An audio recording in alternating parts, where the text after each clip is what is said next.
Wilujeng enjing pamirsa, dina segmen budaya ayeuna urang bade nyangking cerita ti hiji warung legendaris anu aya di Desa Mandala Jaya.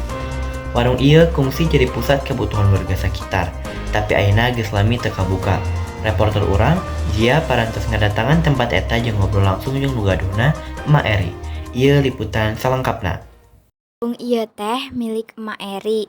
Ayana di Desa Mandala Jaya. Geus puluhan tahun warung ieu teu buka-buka. Tapi masih katingali barang-barang sesa baheula saperti buku, pena, jeung barang dagangan liana. Anu ayeuna geus luntur ku waktu.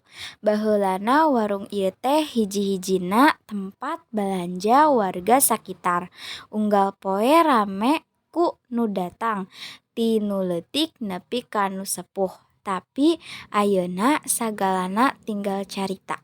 Kuring oge parantos wawancara sareng Emak Eri pikeun nyaho kumaha kahirupan baheula nalika warung ieu masih aktif. Emak teh hayang urang deui cara baheula, tapi da ayeuna geus loba warung bising teu payu gitu. Tu warta ti warung Emak Eri, warung legendaris anu ayeuna geus lami tutup lantaran barang-barang dagangan geus teu laku deui. Abdi Jia ngalaporkeun di Desa Mandala Jaya kanggo warung baheula anu nyimpen loba kenangan.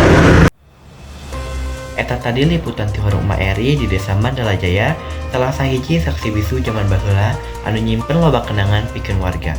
Mugi laporan tadi tiasa mere inspirasi sareng ngajaga kesadaran urang kana pentingna ngaregepkeun sajarah lokal.